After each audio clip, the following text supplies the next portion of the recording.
Bonjour à toutes et à tous. Dans une de nos vidéos précédentes, nous avons fait la visite virtuelle de notre future maison à Moscou. Dans cette vidéo, nous allons voir chaque étape de sa réalisation.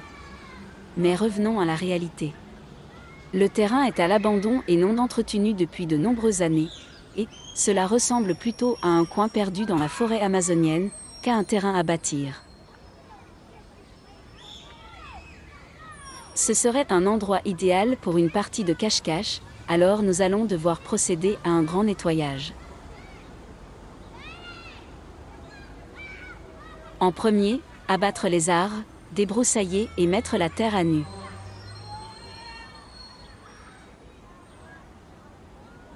Pour cela, nous allons faire appel à une firme spécialisée en parcs et jardins.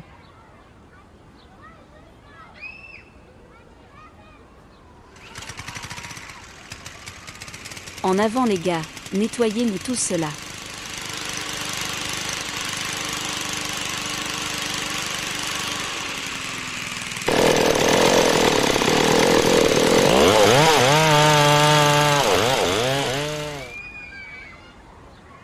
Voilà qui est beaucoup mieux.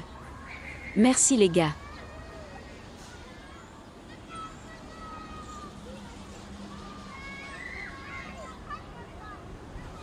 Maintenant, nous allons pouvoir commencer la fondation. Pour cela, nous avons besoin d'un engin lourd, même très lourd.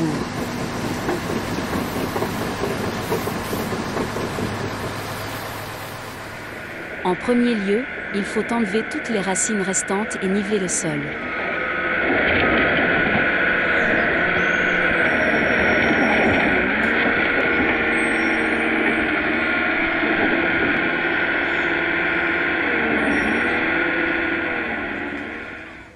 Puis, nous faisons venir un géomètre qui va placer les limites de la maison, du carport et de l'allée d'entrée.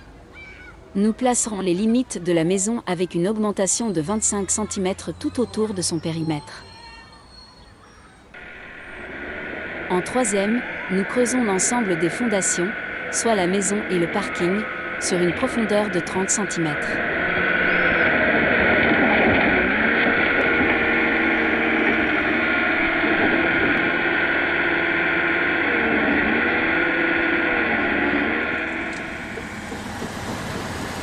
Cela étant fait, nous allons approfondir les fondations sur tout le périmètre de la maison jusqu'à une profondeur de 80 cm et sur une largeur de 50 cm. Pour cela, nous allons utiliser une pelleteuse légèrement plus petite.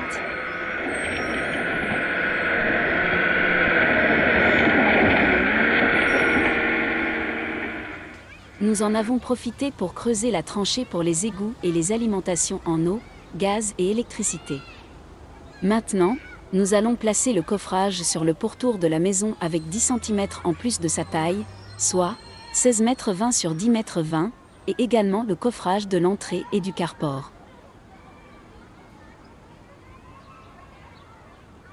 Puis, nous recouvrons l'ensemble d'une bâche de protection qui empêchera la remontée de l'humidité du sol dans la fondation.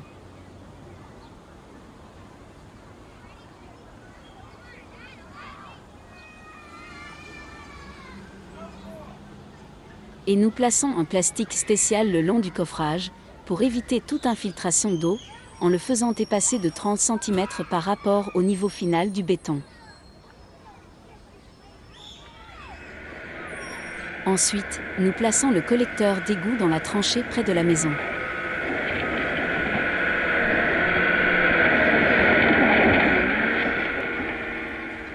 Nous plaçons les tuyaux d'évacuation dans la tranchée, avec un raccord aux 4 coins de la maison plus un pour le carport, ainsi que pour la buanderie, les toilettes, la cuisine, la salle de bain et le sauna.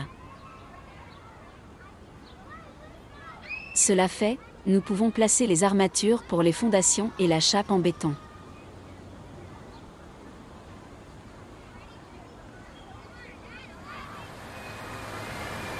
Enfin, nous pouvons couler l'ensemble avec du béton, puis, nous devrons attendre 20 jours pour que celui-ci soit complètement sec et que nous puissions commencer la construction.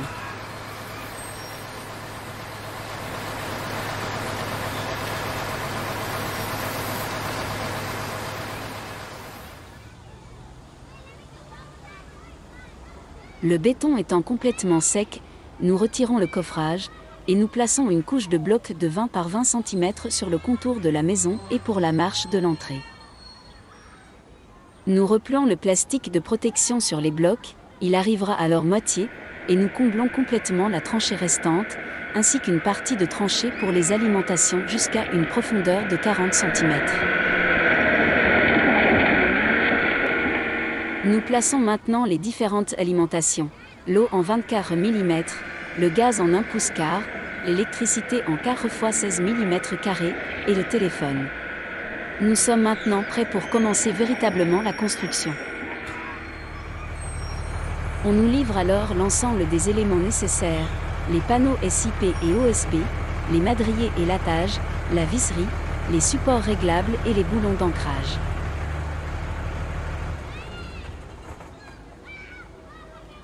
Nous fermons la première marche en premier, afin d'éviter tout accident, puis, nous plaçons le plancher du hall d'entrée en ancrant les madriers au mur et aux supports réglables, puis, nous plaçons les évacuations pour l'évier et le WC des toilettes, alors, nous pouvons placer son plancher.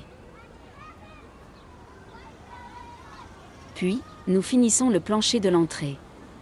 Nous vérifions à chaque étape les niveaux qui peuvent être corrigés à l'aide des pieds réglables.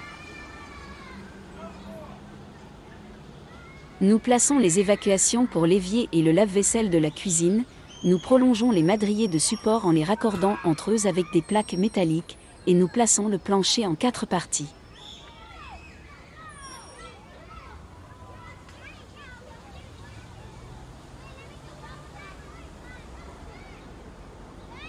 Nous plaçons la première partie du plancher du living, qui est composée de cette partie d'une longueur de 2,50 m.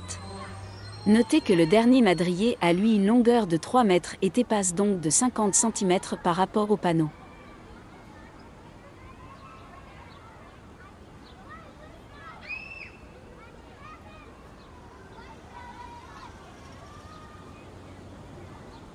Ensuite, nous plaçons la seconde moitié du plancher du living, qui fait également 2,50 m de long.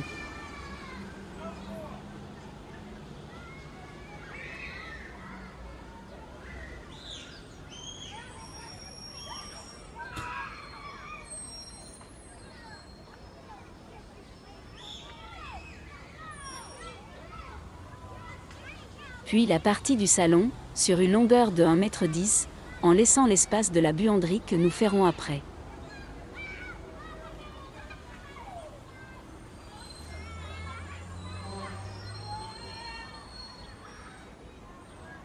Enfin, le plancher de la véranda d'une longueur de 3 mètres, dépassant ainsi de 1 mètre hors de la maison.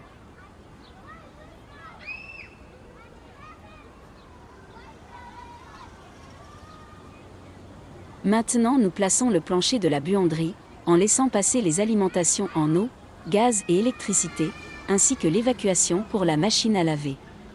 Puis nous plaçons le plancher des 2 chambres, en 2 parties, la première d'une longueur de 3 mètres, et la seconde de 2,10 m.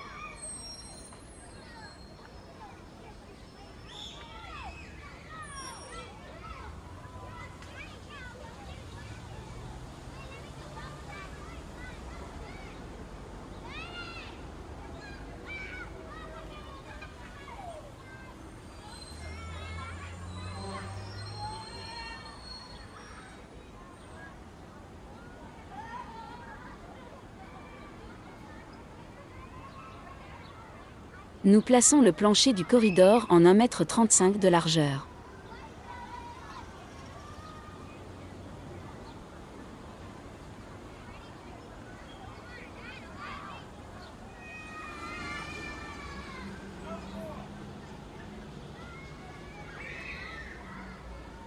Puis celui de la pièce de travail en 3 mètres de longueur.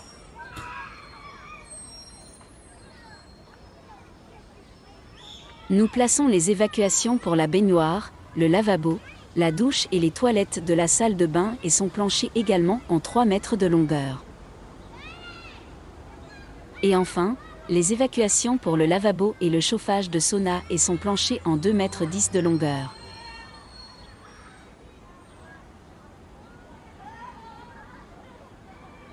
Notez que l'ordre de placement et les dimensions de panneaux SIP, ainsi que des madriers et des supports, doivent être respectés scrupuleusement afin de garantir la stabilité, le support et la répartition de la charge du reste de la maison. Le plancher étant totalement terminé, nous le recouvrons d'un plastique micro-perforé que nous laissons descendre jusqu'au niveau du sol, pour le protéger lors du coulage de la chape du chauffage.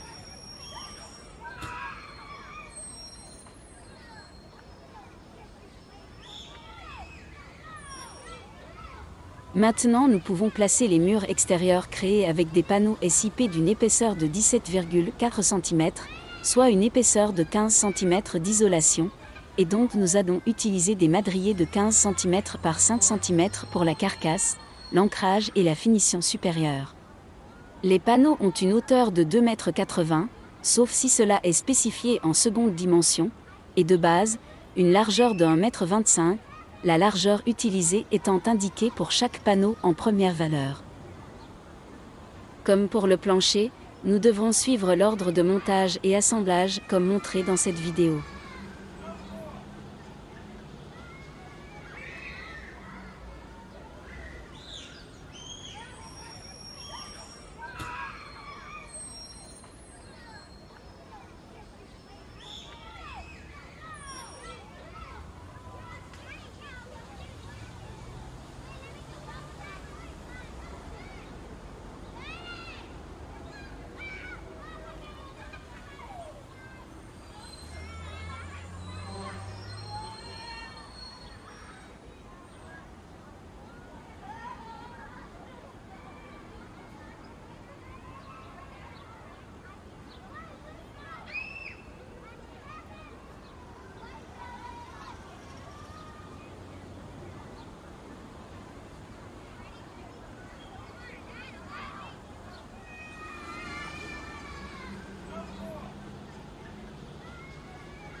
Ensuite, nous plaçons les murs intérieurs du sauna, en panneaux SIP de 12,4 cm d'épaisseur, soit 10 cm d'isolant. Nous utiliserons donc des madriers de 10 cm par 5 cm pour l'assemblage.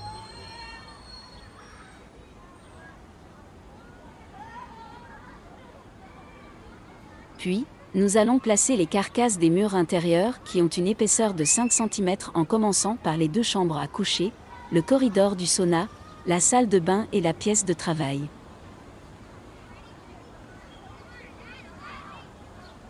Puis le hall d'entrée et les toilettes. Et, en dernier, la buanderie. Nous plaçons maintenant les carcasses des murs extérieurs restants, soit les balcons des 2 chambres à coucher.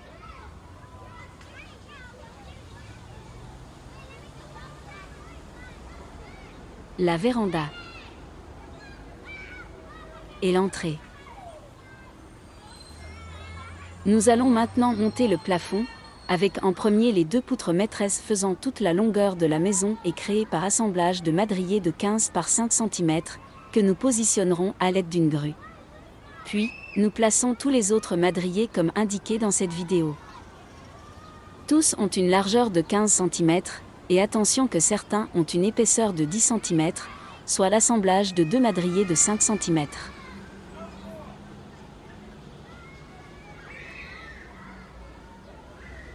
Nous fermons le dessous du plafond extérieur avec des panneaux OSB d'une épaisseur de 12 mm, ainsi que les 2 côtés de l'entrée, les balcons et vérandas.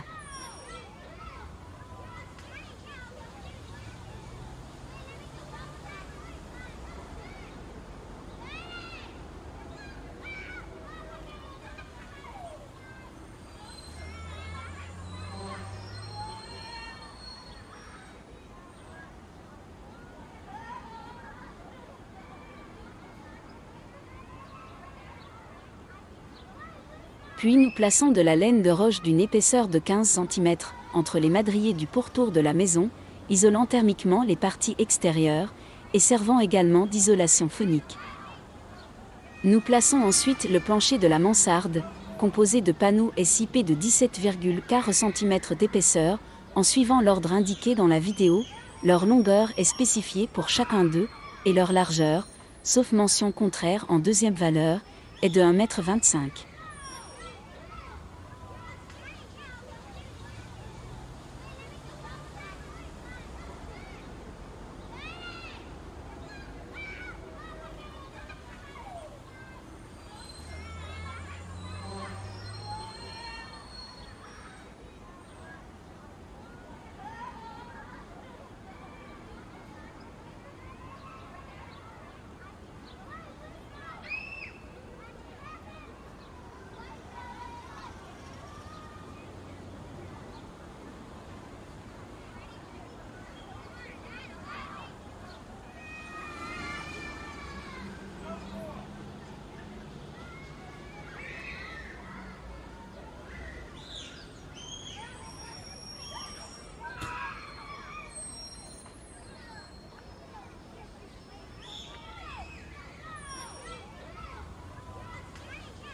Nous allons maintenant placer la charpente de la toiture, en commençant par un cerclage de renfort sur tout le pourtour de la maison avec des madriers de 18 par 10 cm.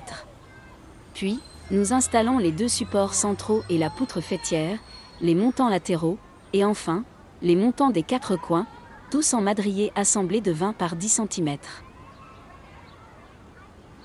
Nous montons maintenant les murs de la mansarde avec des panneaux SIP de 12,5 cm d'épaisseur et sur une hauteur de 1,55 m, servant également de support et de renfort à la toiture.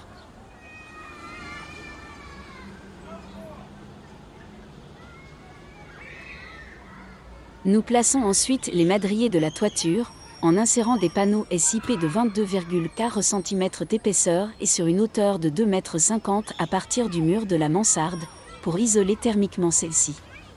Nous créons également l'emplacement pour un Velux de 1,50 m sur 1 m de haut au centre de la partie arrière. Toutes les poutres de la charpente ont une taille de 20 par 10 cm, soit l'assemblage de 2 madriers de 15 par 5 et un troisième de 10 par 5 cm. Nous plaçons ensuite le plafond de la mansarde avec des panneaux SIP de 22,4 cm d'épaisseur et correspondant au madrier de la charpente, à une hauteur de 2,40 m, ce qui nous donne une largeur de 3 m pour les panneaux et les madriers. Ensuite, nous plaçons de l'isolation en laine de roche entre tous les madriers.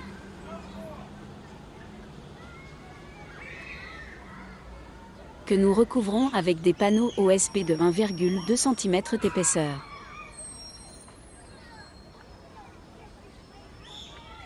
Et nous recouvrons le tout d'un plastique spécial micro-perforé, et installons le Velux.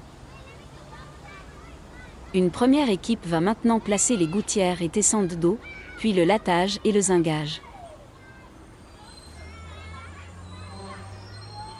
Et enfin la toiture en panneaux polytuiles. Pendant ce temps, une seconde équipe va monter le sanitaire, à savoir l'eau, le gaz et le chauffage. Le compteur à eau et la chaudière sont installés dans la buanderie et le compteur à gaz à l'extérieur de celle-ci. Chaque pièce a son propre circuit de chauffage par le sol avec un réglage individuel de la température par vanne thermostatique.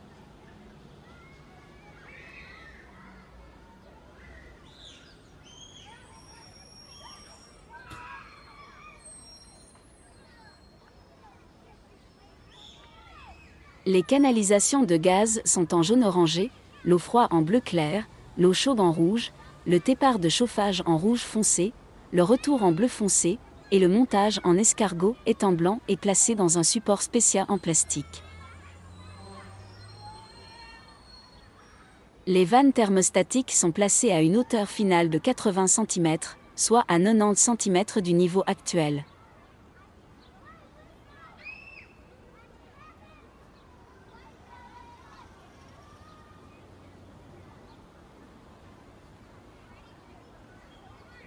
Une exception, le sauna et son sas d'accès ont un circuit de chauffage unique commandé depuis le sas.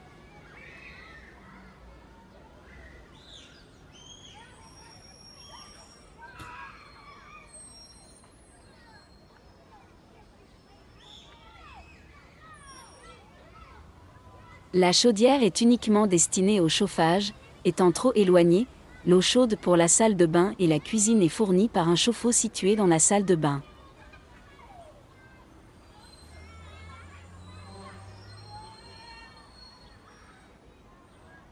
Maintenant, nous allons mettre les installations sous pression, afin de vérifier qu'il n'y ait aucune fuite, avant le coulage de la chape finale. Les électriciens vont maintenant placer le compteur et le tableau électrique également dans la buanderie. Puis, toutes les prises, les interrupteurs et les points d'éclairage. Les prises basses sont placées à 20 cm du sol fini, les interrupteurs à 1 mètre de hauteur, à l'exception de ceux pour la commande de l'escalier, situés eux à 1,40 m de haut.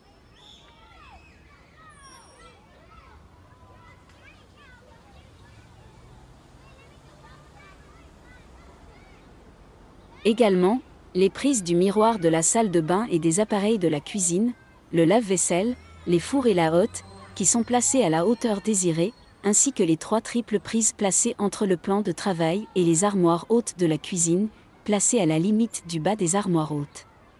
Toute l'installation électrique passe par le plafond et non par le sol. Nous pouvons maintenant placer des panneaux en laine de roche de 5 cm d'épaisseur entre les montants de toutes les cloisons intérieures, servant également d'isolation acoustique entre les différentes pièces.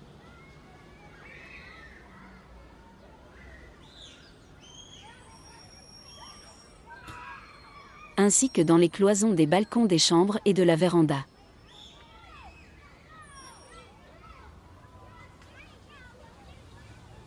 Nous fermons ensuite les cloisons à l'aide de panneaux OSB de 1,2 cm d'épaisseur, sur les 2 faces de celle-ci. À l'exception de la salle de bain et du sauna, où nous utiliserons des panneaux Gyproc spécial pièces humides. Nous plaçons des repères de niveau, et nous coulons la chape spéciale conductrice de chaleur dans toute la maison. Une fois sèche, nous plaçons la porte d'entrée, toutes les fenêtres, et les 3 portes vitrées.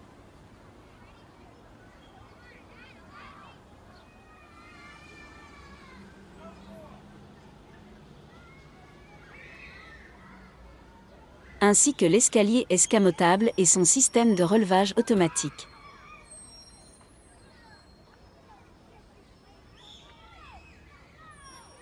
Nous plaçons à présent l'isolation acoustique des murs extérieurs, composée d'un lattage de 3 cm d'épaisseur, empli avec de la laine de roche d'également 3 cm d'épaisseur, et recouvert de panneaux OSB de 1,2 cm d'épaisseur, à l'exception de la salle de bain et du sauna, où l'on utilisera des panneaux Gyproc spécial pièces humides.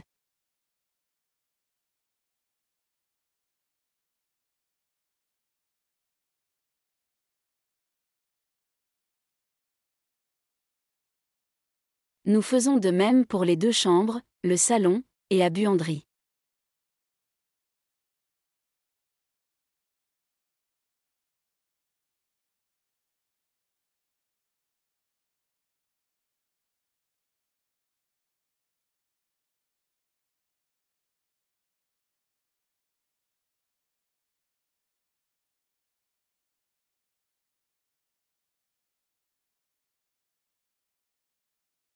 Nous allons maintenant placer le plafond, avec un lattage et contre-lattage en latte de 4,4 par 4,4 cm. Le contre-lattage est placé dans le sens de la largeur de la maison et à un intervalle de plus ou moins 1 mètre. Le lattage lui est dans le sens de la longueur et espacé de 50 cm plus ou moins. Nous posons ensuite le plafond en planche languettée sur toute la superficie de la maison. Nous posons ensuite le plancher du living, de la cuisine, de la pièce de travail, du sauna et des 2 chambres à coucher.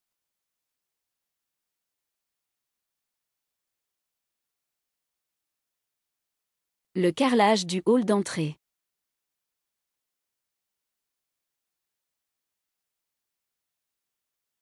Celui des toilettes, ainsi que le WC et le lavabo.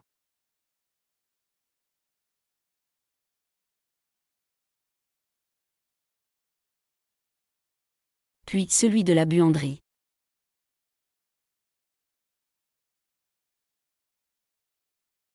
Ensuite celui de la salle de bain, ainsi que la baignoire, le lavabo, les toilettes et la douche.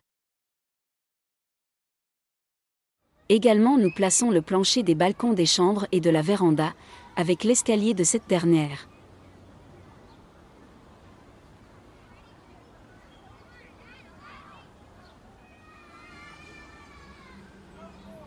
Et enfin, le carrelage est né de marche de l'entrée, et le carrelage du carport et de l'allée jusqu'à la rue.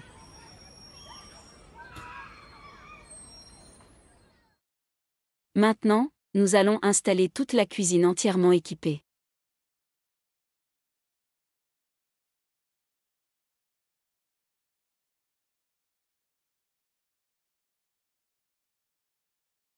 Nous plaçons maintenant la finition en bois languetté de l'entrée, des toilettes, de la cuisine, de la pièce de travail, du sas du sauna, des 2 chambres à coucher, et du living.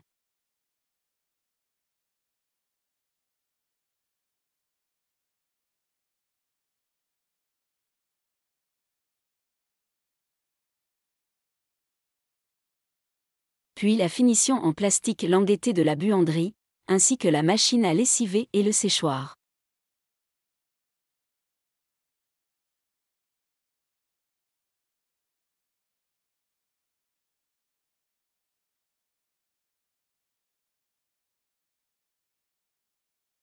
Nous carrelons les murs de la salle de bain.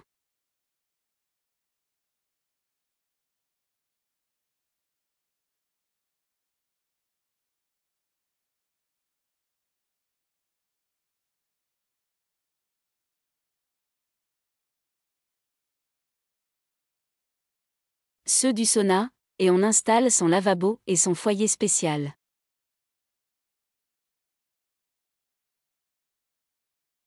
Puis, nous plaçons toutes les portes intérieures, les plaintes assorties au plancher, les contours de fenêtres et appuis de fenêtres assortis au mur.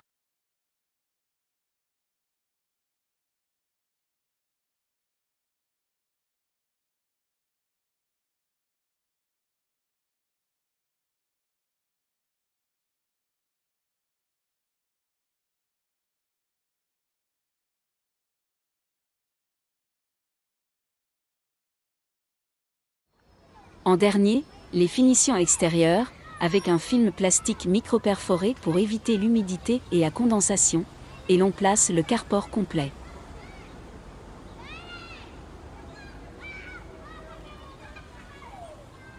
Puis des fines plaques en fibrociment que nous allons recouvrir d'un stucage et du cadrage de finition en bois verni. Enfin, le mur d'enceinte à rue, et les barrières pour la voiture et les personnes. Et voilà. Il n'y a plus qu'à finir la véranda et meubler le tout pour pouvoir nous y installer. Merci de votre attention.